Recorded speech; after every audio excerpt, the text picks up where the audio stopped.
Et puis une phrase, une provocation. Éric Zemmour s'est attaqué cette fois au ministre de l'Éducation nationale. Il était l'invité de Punchline sur Europe 1 et CNews mercredi et il avait tenu ses propos. Si un enfant, je le répète, vient dire « Ah ben non, je suis pas une fille, je suis un garçon », on doit admettre son nouveau prénom. Et puis quoi encore ? Mais vous savez, c'est vraiment criminel. La vérité, c'est que qu'est-ce qu'on va faire après ? On va bloquer par des piqûres, on va bloquer la puberté de ces enfants pour qu'ils décident après quel est leur genre. Mais vous vous rendez compte ? On est vraiment dans le docteur Mengele, quoi. C'est des expériences absolument scandaleuses. Que vous savez qu'aux États-Unis... Vous comparez Jean-Michel Blanquer au docteur Mengele. Vous vous rendez compte de la gravité de ce que vous dites ? Ah mais tout à fait, je me rends compte très bien.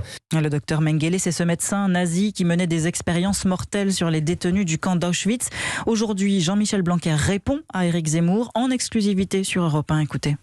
Ce qui est excessif et dérisoire, et la comparaison que vous venez de dire ne mérite même pas une réponse tellement elle est absurde et évidemment dégradante pour celui qui la formule, mais surtout on voit bien qu'il est entré en campagne et que du coup la caricature et le mensonge ne les feraient pas.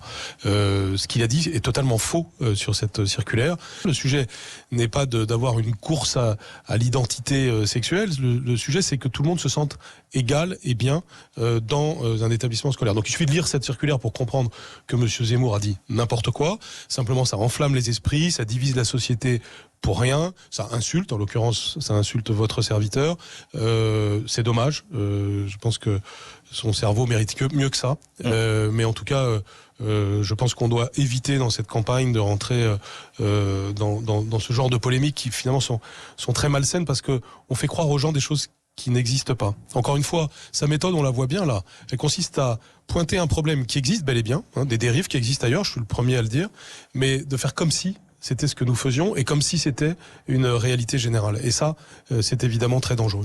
Jean-Michel Blanquer, le ministre de l'Éducation nationale, extrait de La France bouge, dont il est l'invité à 13h. Émission spéciale depuis le Futuroscope près de Poitiers avec Elisabeth Assayag et Emmanuel Dutheil.